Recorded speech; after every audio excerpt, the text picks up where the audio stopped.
Hey notaries, Christian here with a new video, and we've got to talk about embossers. So I get asked about embossers all the time, either by notaries or clients, on whether they can or can't use them on a document. So clients, for example, they'll be like, hey, can you put an embosser or an embossment on my document? It'll just make it look so much more official. Or they'll say, hey, I thought you were going to add a little rectangular, a little circular, like bumpy stamp on it, and so there's a stereotype, with documents that they look more official with an embossment. That's not my opinion. That's just an opinion that I've heard from several people here and there, especially too when it happens to be overseas that they'll be sending these documents. They'll be like, hey, can you add an embosser to it?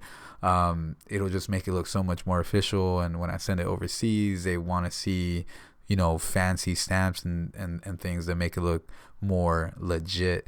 And so unfortunately I don't own an embosser, so I haven't been able to help those clients specifically, but I have heard that. So if you were interested in using an embosser to give it that more official look, or if you just like embossers period, you can go ahead and use an embosser full time.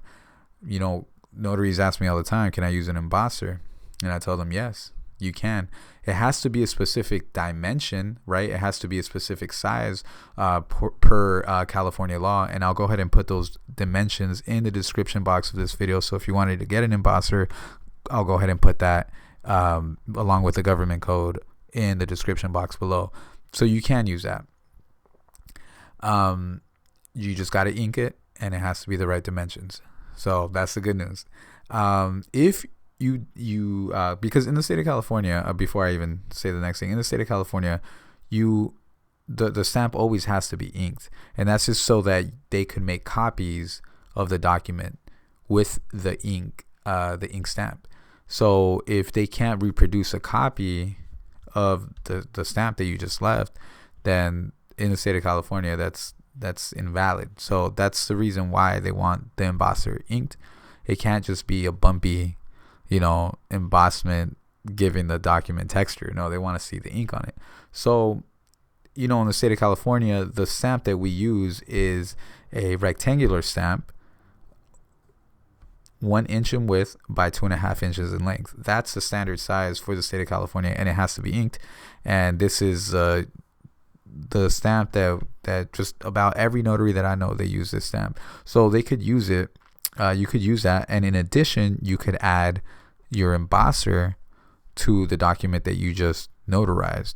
So you could add an embossment to it, and that'll just give it that texture. That's if you don't want to ink the embosser, or let's say you love using the embosser all the time, and then one day you ran out of ink for the embosser. Well, you could still use the embosser. You just have to put the regular traditional stamp that all notaries use, right, which is 1 inch in width by 2.5 inches in length, inked, right? Boom, put it down, and then you could add your embosser that is not inked along with it. And I'm sure a lot of your clients will like that. They'll like the look. It's more stamps. It has texture to it. It just looks more official.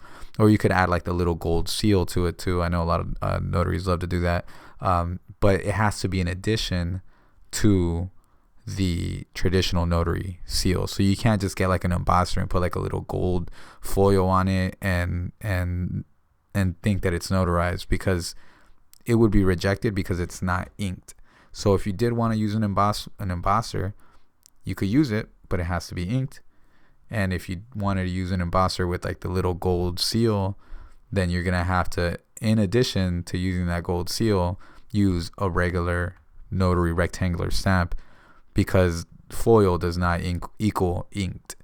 Does that make sense? So that's basically that's it. It's really simple. You could use an embosser full time, has to be inked, not covered in that foil, and it has to be the specific dimensions.